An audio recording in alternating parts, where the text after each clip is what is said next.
السلام علیکم ناظرین، ہمارا سلسلہ آپ کے مسائل کے حوالے سے جاری ہے۔ کچھ دنوں کے بعد اب نئے سوالوں کے ساتھ میں حاضر ہوا ہوں۔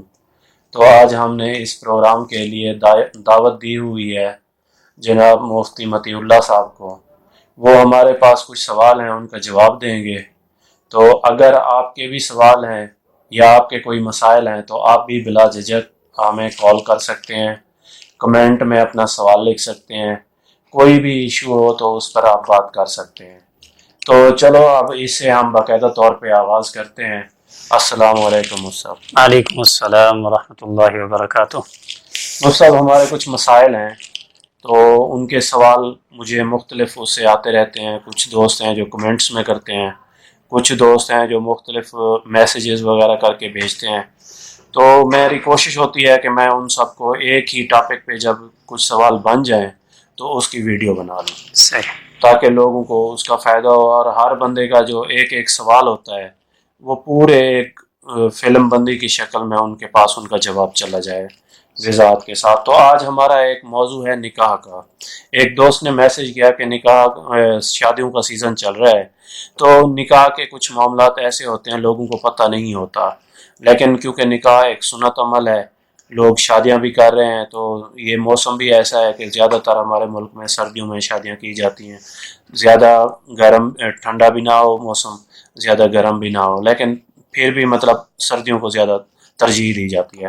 تو اس حوالے سے میرے سوال ہیں کہ جب اگر آپ کوئی لڑکی یا لڑکا کا انتخاب کرتے ہیں تو اسلام اس کے بارے میں کیا کہتا ہے کہ لڑکی اور لڑکے کے اوصاف کیا ہونے چاہیے؟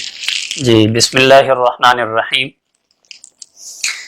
بہت ہی اچھا ٹاپک ہے، اور اس ہمارے جو موسم چل رہا ہے شادیوں کا، نکاح کا، اس کے حوالے سے بڑا ہی اہم ٹاپک ہے، لوگوں کو بڑی رہنمائی مل سکتی ہے۔ تو اس کے متعلق ہمارے لیے پیارے نبی صلی اللہ تعالی علیہ وسلم کا ایک فرمان ہے جس سے ہم رہنمائی لے سکتے ہیں۔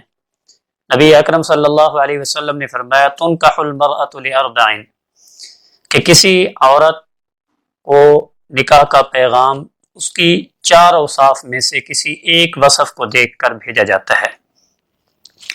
یہی اوصاف آپ مرد کی لے لیں۔ پہلی وصف آپ علیہ الصلوۃ والسلام نے فرمایا لمالھا، کہ بہت سے لوگ ہیں جو مالداری کو ترجیح دیتے ہیں، لڑکی مالدار گھرانے کی ہو اور پیسے والے گھرانے کی ہو، اس کو ترجیح دے کر ان مالدار گھرانے کا انتخاب کرتے ہیں، لڑکی کا نکاح پیغام نکاح بھیج دیتے ہیں۔ اور دوسرا لحسبھا، اس کے حسب نسب خاندان کو دیکھ کر، کہ بھئی لڑکی اونچے خاندان کی ہونی چاہیے، تو خاندان کو دیکھ کر پیغام نکاح بھیجا جاتا ہے کہ فلاں لڑکی اونچے خاندان کی ہے، اونچے گھرانے سے تعلق رکھتی ہے، اونچے قوم سے تعلق رکھتی ہے، لہذا اس کو دیکھ کر پیغام نکاح بھیجا جاتا ہے۔ ولی جمالھا، اور تیسری وصف ہے خوبصورتی، جمال، حسن و جمال، اس کو دیکھ کر پیغام نکاح بھیجا جاتا ہے، بلکہ اس کو زیادہ آج کل ہمارے معاشرے میں ترجیح دی جاتی ہے، اور لڑکے کی والدہ، بہنیں اور دوسری قریبی رشتہ دار خواتین جو ہیں پہلے لڑکی کے گھر جاتے ہیں اور لڑکی کے گھر جا کر لڑکی کو دیکھتی ہیں کہ آیا لڑکی شکل و شباہت میں کیسی ہے، تو خوبصورتی کو دیکھ کر، جمال کو دیکھ کر پیغام نکاح بھیجا جاتا ہے۔ اور تیسرا نبی اکرم صلی اللہ علیہ وسلم نے فرمایا والدینھا، کہ لڑکی کی اچھی سیرت کو دیکھ کر، اس کے دینداری کو دیکھ کر بعض لوگ جو ہیں اس وصف کو دیکھ کر پیغام نکاح بھیجتے ہیں۔ تو یہ اوصاف ہیں 4 جن کا آپ علیہ الصلوۃ والسلام نے ذکر فرمایا۔ پھر آخر میں آپ علیہ الصلوۃ والسلام نے ایک صحابی کو نصیحت کرتے ہوئے فرمایا فاظفر بذات الدین تربت یداک، کہ آپ دیندار لڑکی کو ترجیح دینا۔ اور پھر آگے عرب کا ایک محاورہ ہے، اس کو استعمال کیا، آپ علیہ السلام نے فرمایا تربت یداک، تیرے ہاتھ خاک آلود ہوں، تو دیندار لڑکی کو ترجیح دینا، یعنی اچھی سیرت، اچھے کردار کے حامل لڑکی کو اپنے لیے ترجیح دینا، جب باقی اوصاف بھی اگر موجود ہوں اس کے اندر، یعنی اچھا خاندان بھی ہو، مالداری بھی ہو، حسن جمال بھی ہو، دینداری بھی ہو، تو یہ چاروں اوصاف اگر جمع ہیں تو سونے پہ سہاگا ہے۔ لیکن قابل ترجیح آپ علیہ الصلوۃ والسلام نے فرمایا جو وصف ہے نا وہ دینداری ہے، چاہے وہ لڑکے کے اندر ہو چاہے وہ لڑکی کے اندر ہو۔ لڑکی کے والدین بھی لڑکے کی دینداری کو دیکھ کر اپنے بچی کا اس کے ساتھ رشتہ طے کریں، اور بچی کی دینداری کو دیکھ کر لڑکے کے والدین اس کا رشتہ طے کریں۔ تو یہ وہ وصف ہے جس کو آپ علیہ الصلوۃ والسلام نے قابل ترجیح بتایا ہے کہ قابل ترجیح یہ وصف ہے۔ باقی اوصاف اگر ہیں تو ٹھیک ہے فبیا، نہیں ہے تو بھی ٹھیک ہے۔ صحیح۔ اچھا مفتی صاحب، ایک اور چیز ہے کہ نکاح، کیونکہ دین میں جو بھی حکم ہے وہ بالکل ثواب ہے، عبادت ہے جی، لیکن ہمیں یہ نہیں پتا کہ نکاح جو ہم کر رہے ہوتے ہیں آیا وہ سنت ہے، فرض ہے، واجب ہے، کیا چیز ہے؟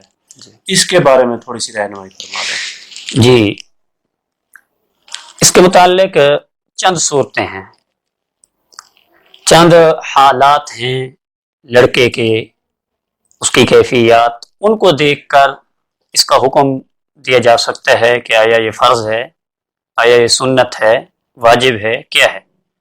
تو ان میں کئی صورتیں ہیں۔ پہلی صورت یہ ہے کہ اگر شہوت کا اس قدر غلبہ ہو نوجوان پر کہ اس کو خطرہ ہو کہ اگر میں نکاح نہیں کروں گا تو زنا اور بدکاری کے اندر مبتلا ہو جاؤں گا، اس قدر اس پر شہوت کا غلبہ ہے، ایسی صورت میں اس پر نکاح کرنا فرض ہو جاتا ہے تاکہ وہ بدکاری سے بچا جا سکے۔ اور دوسری صورت یہ ہے کہ غلبہ شہوت تو نہیں ہے، شہوت کا غلبہ نہیں ہے، لیکن وہ مالی وسعت رکھتا ہے، اپنی بیوی کی جائز ضروریات اور اس کی جائز حاجات صحیح طریقے سے وہ پوری کر سکتا ہے، صحیح ذرائع آمدن ہے اس کے، شہوت کا غلبہ نہیں ہے، تو ایسے شخص پر نکاح کرنا سنت ہے۔ اور ایک تیسری صورت یہ ہے کہ نوجوان ہے، شادی اور نکاح کرنے کی طاقت اس کے پاس نہیں ہے، بیوی کی جائز ضروریات اور اخراجات پورے نہیں کر سکتا، اس کا کوئی ذریعہ آمدن نہیں ہے، ایسی صورت میں اس کے لیے نکاح کرنا مکروہ ہو جاتا ہے۔ اور ایک چوتھی صورت یہ ہے کہ جس طرح آج کل ہمارا معاشرہ ہے، اللہ پاک محفوظ رکھے ہمارے نوجوانوں کو، کہ برائیوں کے اندر اور اسی طرح غلط سوسائٹی کے اندر آ کر وہ اپنی جوانی کو تباہ کر دیتے ہیں، جس کی وجہ سے نوجوان حقوق زوجیت ادا کرنے پر قادر نہیں رہتا، مردانہ حساب سے کمزور ہو جاتا ہے، اور پھر وہ ڈر اور خوف کی وجہ سے بھی، شرم کی وجہ سے بھی اپنے ماں باپ کو بھی نہیں بتا سکتا، ان کے ماں باپ چاہتے ہیں بھی اس کی شادی ہو جائے اور وہ چپ رہتا ہے۔ تو ایسی صورت میں جب نوجوان اپنی بیوی کے حقوق ادا کرنے پر قادر نہ ہو، مردانہ حساب سے کمزور ہو، تو ایسی صورت میں اس کے لیے نکاح کرنا ناجائز ہے، نکاح نہ کرے۔ کیوں؟ اس لیے کہ نکاح کرنے کا مقصد تو یہی ہوتا ہے کہ بیوی اس کے حقوق ادا کرے، وہ بیوی کے حقوق ادا کرے، اور بیوی کے حقوق میں سب سے اولی حق یہی ہے، کیونکہ نکاح کیا ہی اس لیے جاتا ہے تاکہ نسل انسانی کا سلسلہ آگے بڑھے۔ جب وہ اس بات پر قادر ہی نہیں تو اس وجہ سے اس کے لیے نکاح کرنا ناجائز ہے۔ اچھا مفتی صاحب، ایک اور چیز ہے کہ آج کل ہمارے معاشرے میں کچھ چیزیں بہت زیادہ عام ہوتی جا رہی ہیں۔ کیا والدین کی مرضی کے بغیر نکاح ہو سکتا ہے اگر اس کے پاس گواہ ہوں؟ باقی ساری چیزیں ہیں، صرف والدین کی مرضی نہیں ہے، تو اس کے بارے میں شرعی کیا حکم ہے؟ جی، اس کا جواب یہ ہے کہ شریف اور مہذب گھرانے جو ہوتے ہیں ان میں لڑکے اور لڑکی کے نکاح کے معاملات ان کے والدین سنبھالتے ہیں۔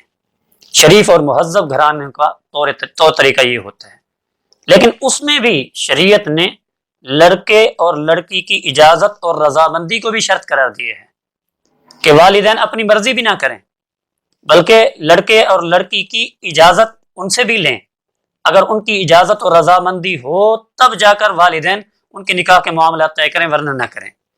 اور اگر فرض کریں کہ ماں باپ کی اجازت اور رضامندی کے بغیر دو گواہوں کی موجودگی میں لڑکے اور لڑکی نے چھپ کر نکاح کر لیا، تو اس صورت میں نکاح تو درست ہو جائے گا، البتہ ان کے لیے ماں باپ کی رضا اور اجازت کے بغیر شادی کرنا اچھا نہیں ہے، کیونکہ یہ آگے چل کر دونوں خاندانوں کے لیے طرح طرح کے نقصانات کا یہ جو ہے ایشو بن سکتا ہے، ذریعہ بن سکتی ہے یہ چیز۔ اس وجہ سے اگر چھپ کر نکاح کر بھی لیا، نکاح ہو جائے گا، نکاح کے اندر کوئی وہ نہیں ہے، نکاح درست ہو جائے گا، البتہ شادی کرنا ماں باپ کی اجازت کے بغیر اچھا نہیں ہے۔ اچھا مفتی صاحب، ایک اور سوال ہے کہ کچھ لوگ ہوتے ہیں جو مطلب مختلف لوگوں کے ذمہ لگا دیتے ہیں کہ آپ جو ہے ہمارے بچوں کا رشتہ کروا دیں، لڑکی والے بھی لڑکے والے بھی، تو مختلف لوگ اس پہ کام بھی کر رہے ہیں. تو ایک تو یہ چیز ہوگی.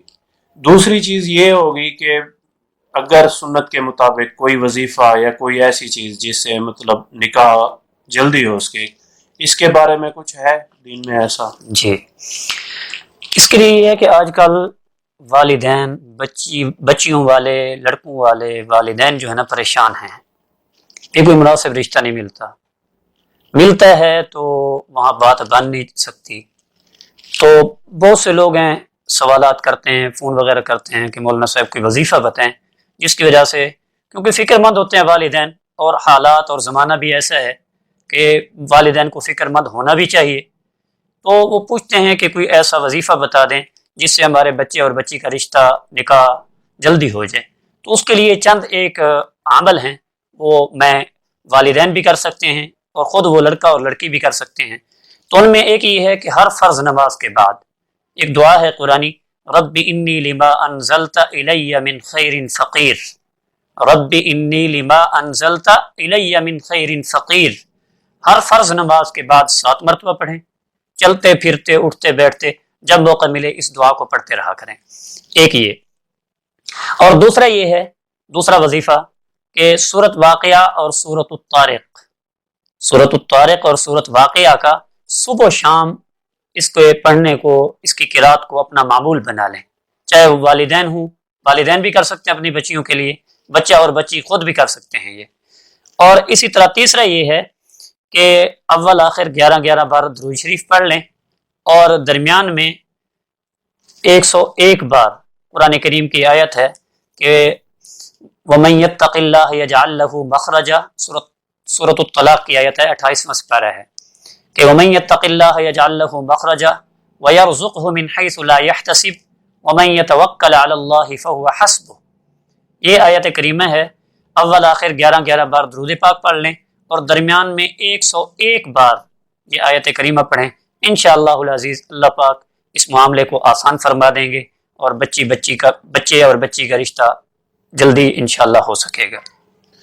اچھا مصعب، ایک اور چھوٹے سے وہ ہے، آپ نکاح کو عام کرنے کے لیے کیا پیغام دینا چاہیں گے؟ نکاح کو عام کرنے کے لیے یہی پیغام دینا چاہوں گا کہ سب سے ہمارے معاشرے میں نکاح کو پیچیدہ اور مشکل بنا دیا گیا ہے ڈیمانڈ نے. کہ لڑکے والوں کی طرف سے ڈیمانڈیں ہوتی ہیں، لڑکی والوں کی طرف سے ڈیمانڈیں ہوتی ہیں، یہ کر دو یہ کر دو یہ کر دو یہ کر دو. اس طرح لڑکی والوں کی طرف سے لڑکے والوں کی طرف سے ہوتی ہے لڑکی کو یہ چیز ملنی چاہیے، یہ چیز گاڑی بھی ہو، یہ بھی ہو یہ بھی ہو. لڑکی والوں کی طرف سے ہوتا ہے پلاٹ ہو، سونا ہو، فلانی چیز ہو فلانی چیز ہو. تو ان چیزوں نے ہمارے معاشرے میں نکاح کو پیچیدہ بنا دیا ہے. تو اس وجہ سے میں والدین سے ہی گزارش کروں گا کہ ان چیزوں کو، ٹھیک ہے ضرورت کی حد تک یہ چیزیں ہونی چاہیے، لیکن اس طرح نہیں ہونا چاہیے کہ دوسرے کے لیے ان کی ڈیمانڈ کو پورا کرنا مشکل ہو جائے. تو اس کے لیے سب سے بہترین صورت وہی ہے جو پہلے سوال کے اندر بیان ہو گئی. نبی اکرم صلی اللہ تعالی علیہ وسلم نے فرمایا کہ نکاح کے لیے دینداری کو ترجیح دے دینی چاہیے. جب دینداری ہو اور وہ مسلمان ہوں تو پھر اور کوئی بھی چیز نہیں رہتی. جو والدین نکاح کرنے کے لیے نکاح کا پیغام بھجواتے ہیں لڑکی والوں کے پاس، وہ ان کے ساتھ گزارنے کے لیے ہی آتے ہیں، اتنے سارے اخراجات کرتے ہیں. باقی اگر کبھی کبھار جھگڑے ہو جاتے ہیں، طلاق ہو جاتی ہے تو وہ اور بات ہے. البتہ یہ چیزیں اس طرح لاگو کر دینا معاشرے کے اندر کہ بچی والوں کے لیے اس ڈیمانڈ کو پورا کرنا مشکل ہو جائے، بچیاں بیٹھ جاتی ہیں، سر سفید ہو جاتے ہیں، بال سفید ہو جاتے ہیں. اسی طرح لڑکے والوں کے پاس بھی پلاٹ بھی ہو، ایسا مکان بھی ہو، فلانی چیز بھی ہو فلانی چیز بھی ہو، جن کے لیے ان کی طرف سے ڈیمانڈ پورا کرنا مشکل ہو جاتا ہے، جس کی وجہ سے وہ ڈیمانڈ پوری نہیں کر سکتے. لڑکیاں اور لڑکے بیٹھے رہتے ہیں، جس کی وجہ سے ہمارے معاشرے میں بدکاری، زنا، بے حیائی ہمارے معاشرے کے اندر دن بدن بڑھ رہی ہے. اس کے لیے سب سے آسان یہی ہے کہ ہم اپنی ڈیمانڈوں کو کم کر دیں. اچھا مفتی صاحب، اس سے متعلق میرا ایک آخری سوال ہے آپ سے کہ یہ جو جہیز ہے جی، جو مطلب آپ نے مختلف اس میں بیان بھی فرما دیا ہے، جی، تو اس کے متعلق جو اپنا اسلام میں دین میں اس کا کیا حکم ہے؟ جہیز کتنا ہونا چاہیے یا کتنا نہیں ہونا؟ کوئی مقدار مقرر ہے نہیں ہے؟ اس کا کیا وہ سلسلہ ہے؟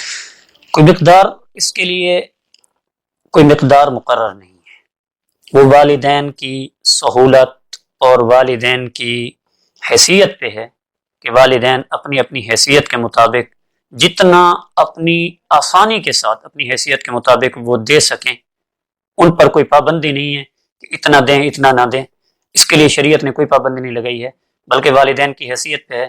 والدین اپنی حیثیت کے مطابق اپنی بیٹی کو جس قدر اس کی ضروریات زندگی کی اشیاء ہیں وہ دینا چاہیں، ٹھیک ہے۔ اگر ضرورت ان کی جو ہے حیثیت سے زیادہ ڈیمانڈ کرنا یہ اچھا نہیں ہے۔ اور بعض والدین ایسے بھی ہوتے ہیں، آخری بات میں، وہ سوال تو آپ نے نہیں کیا، لیکن بعض والدین ایسے بھی ہوتے ہیں کہ وہ بچیوں کو اپنی وراثت سے محروم کر دیتے ہیں اور اس کا یہ جواز پیش کرتے ہیں کہ ہم نے جہیز میں آپ کو آپ کا حصہ دے دیا تھا، حالانکہ ایسا نہیں ہے، یہ غلط ہے۔ جہیز میں جو والدین دیتے ہیں نا، وہ بچی کو والدین کی طرف سے ایک گفٹ اور تحفہ ہوتا ہے، ہدیہ ہوتا ہے، وہ اس کو یہ کہہ دینا کہ تیرا وراثت میں حصہ جو تھا وہ تیرے جہیز میں دے دیا ہے، یہ غلط ہے۔ اگر بچی کی جہیز میں 1,00,000 1,50,000 والدین خرچ کر دیتے ہیں تو بیٹے کی شادی میں تو پھر 1,00,000 1,50,000 2,00,000 والدین خرچ کر دیتے ہیں، پھر بچوں کو بھی بیٹوں کو بھی یہ کہہ کر ان کو وراثت سے محروم کر دینا چاہیے کہ تیرا حصہ تیری شادی کے اوپر خرچ ہو گیا، تو یہ ایک غلط روش ہے ہمارے معاشرے میں۔ اللہ تبارک و تعالی ہمیں اس سے محفوظ رکھے۔ مہربانی مفتی صاحب، آپ ہمارے پروگرام میں آئے، آپ نے ہماری رہنمائی فرمائی، تو انشاءاللہ آپ کے ساتھ جڑتے رہیں گے انشاءاللہ تاکہ ہمارے جو معاملات ہیں، جو مسائل ہیں، ان کی رہنمائی لیتے رہیں۔ اللہ تعالیٰ آپ کو جزائے خیر دے۔ آمین۔ تو ناظرین، یہ تھا ہمارا آج کا پروگرام۔ اگر ہماری یہ ویڈیو آپ کو اچھی لگے تو اس کو ضرور شیئر کریں، لائک کریں اور ہمارے چینل کو سبسکرائب کریں تاکہ آپ کو ہماری آنے والی آئندہ ویڈیو بر وقت ملتی رہیں۔